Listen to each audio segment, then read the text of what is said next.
যদি বৃষ্টি খুব বেশি হয়, মনে হয় যে জনপদ, ঘরবাড়ি, ফসল, ক্ষেত খামার এগুলো ক্ষতিগ্রস্ত হয়ে যাবে, প্লাবিত হয়ে যাবে, এরকম পরিস্থিতি তৈরি হলে বৃষ্টি বাদল চলছে এবং মৌসুমটাই হলো বর্ষার মৌসুম। বিশেষ করে আজকে সারাদিনই বৃষ্টি বাদল চলছে গোটা দেশেই কম বেশি। আমরা বৃষ্টির সময় যে করণীয় আমল আছে, সে আমলগুলোর ব্যাপারে বিশেষভাবে পাবন্দি করবো ইনশাআল্লাহ। একজন মুসলমান তার জীবনের মূল লক্ষ্যই হলো জান্নাতে যাওয়া, আল্লাহকে সন্তুষ্ট করা।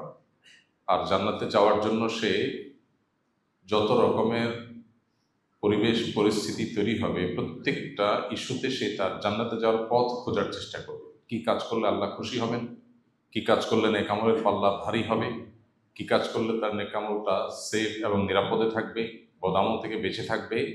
ইমানদার সেটার অনুসন্ধানে সবসময় সচেষ্ট থাকবে, কারণ ইমানদারের দৃষ্টি দুনিয়ার খুবই ছোট সংক্ষিপ্ত জীবনের সুখ শান্তি নয়, তার আসল দৃষ্টি হলো জান্নাত পর্যন্ত। যেহেতু জান্নাত পর্যন্ত দৃষ্টি, এজন্য সে বৃষ্টি হোক কিংবা খরা, বর্ষা হোক কিংবা শীত, দুঃখে থাকুক কিংবা সুখে, সর্বাবস্থায় সে অনুসন্ধান করবে, খুঁজে বেড়াবে যে কোন কাজে তার রব সন্তুষ্ট হবেন এবং কোন কাজে সে জান্নাতের দিকে অগ্রসর হবে।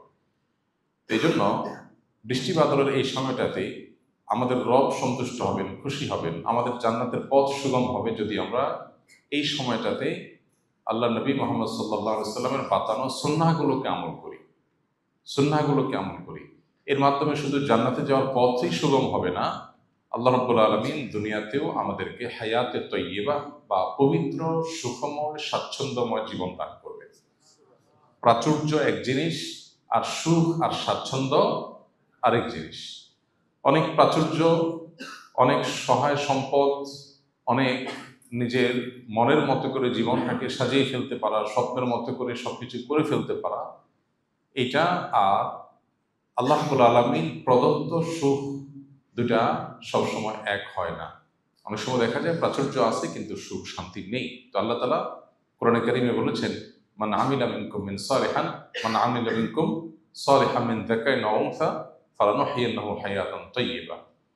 নারী হোক আর পুরুষ হোক, যারা নেক আমল করবে আল্লাহ তাআলা তাদেরকে পবিত্র জীবন দান করবেন, সুখময় জীবন দান করবেন। এই জন্য দুনিয়া এবং আখিরাত উভয়টা সুখের জন্য সুন্নাহ খুঁজে পাবো আমরা ইনশাআল্লাহ। বৃষ্টির সময়ের সুন্নাহগুলো কি ভাই? বৃষ্টির সময় আমরা কি করব? প্রথম আমল হলো বৃষ্টির সময় দোয়া পড়ব।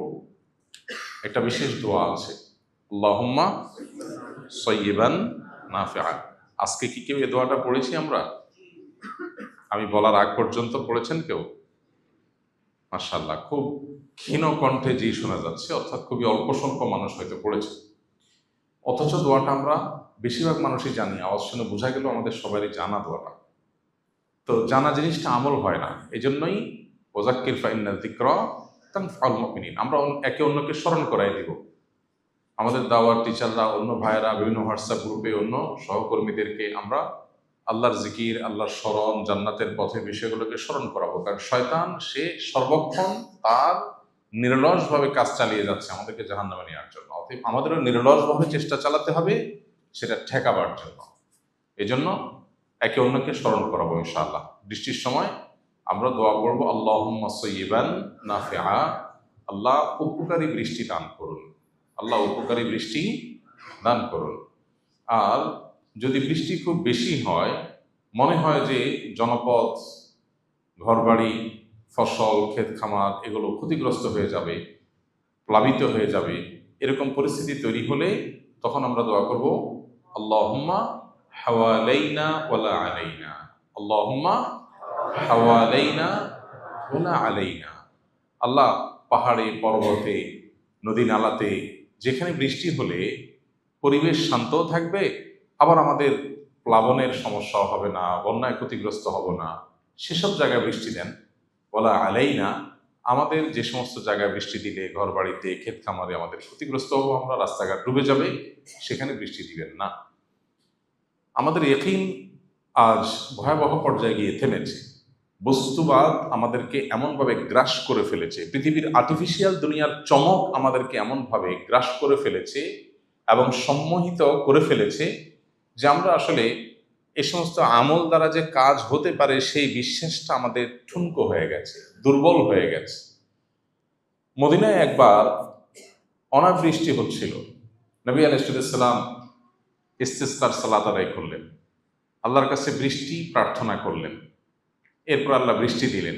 এমন বৃষ্টি শুরু হলো, মদিনার ঘর বাড়ি রাস্তাঘাট ক্ষতিগ্রস্ত হতে শুরু করলো।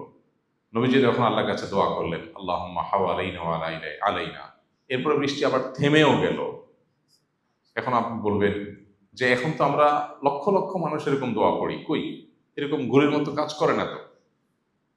তো প্রথম কথা হলো যে আমরা যখন আল্লাহর কাছে দোয়া করব, দোয়া যদি গুলির মতো তৎক্ষণাৎ কাজ না করে, তাহলে দোয়া পড়ে কি লাভ আছে? আর কি লাভ?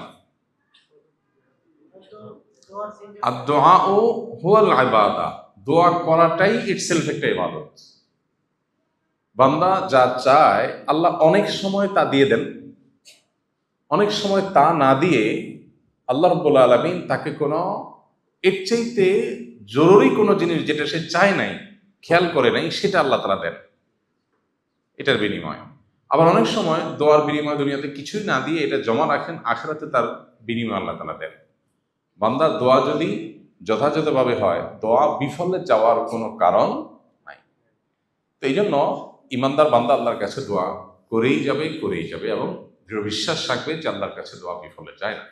এই জন্য বৃষ্টির সময় আমরা এ দুটি আমল করবো ইনশাআল্লাহ। বৃষ্টি হলে আল্লাহুম্মা সাইয়্যিবান নাফিআ, অতিবৃষ্টি হলে আল্লাহুম্মা হাওয়ালাইনা ওয়ালা আলাইনা। তৃতীয় আমল হলো, বৃষ্টি যখন হয় বৃষ্টির নিচে দোয়া কবুল হয়। আর দোয়া ও তাহতাল মাতর, বৃষ্টির নিচে দোয়া করলে দোয়া কবুল হয়। আপনি যে ঘরে আছেন, স্থাপনা আছেন, বাইরে আছেন, যেখানে আছেন, উপরে বৃষ্টি হচ্ছে, আপনি নিচে আছেন। সো এই অবস্থায় আল্লাহর কাছে মনের চাওয়াগুলো পেশ করা যেতে পারে। দোয়া কবুলের বেশ কিছু স্থান, বেশ কিছু সময়, বেশ কিছু জায়গা আছে। এই সময়গুলোতে দোয়া করলে দোয়া কবুল হয়। নবী রাসূলুল্লাহ সাল্লাল্লাহু আলাইহি ওয়াসাল্লাম আমাদেরকে সেই সুসংবাদ দিয়ে গেছেন। তো সেজন্য বৃষ্টির সময় আমরা দোয়া করব আল্লাহর কাছে। কি করব? দোয়া করবো আল্লাহর কাছে যে আল্লাহ মনের চাওয়াগুলো যেগুলো আছে আল্লাহর কাছে সেগুলো আমরা পেশ করবো, যে আল্লাহ আমার অমুক অমুক চাওয়া পূরণ করে দেন।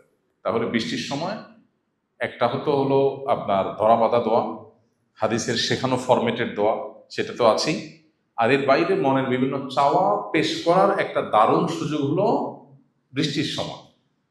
ভোর রাতে তাহাজ্জুদের সময় যেরকম দোয়া কবুল হয়, ৫ ওয়াক্ত নামাজের পরে যেরকম দোয়া কবুল হয়, সফররত অবস্থায়, মুসাফির থাকা অবস্থায় যেরকম দোয়া কবুল হয়, তওয়াফ সাইরত অবস্থায় আরাফাতে যেরকম দোয়া কবুল হয়, ঠিক একইভাবে দোয়া কবুলের একটা গুরুত্বপূর্ণ মোমেন্ট বা সময় হলো বৃষ্টি চলাকালীন সময়।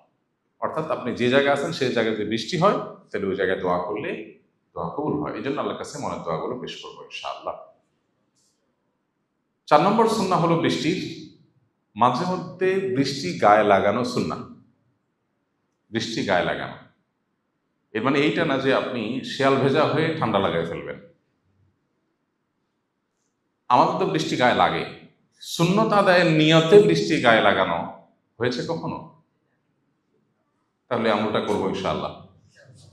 হালকা পাত্তা একটু লাগলো, বৃষ্টি লাগার ভেতরে কল্যাণ আছে।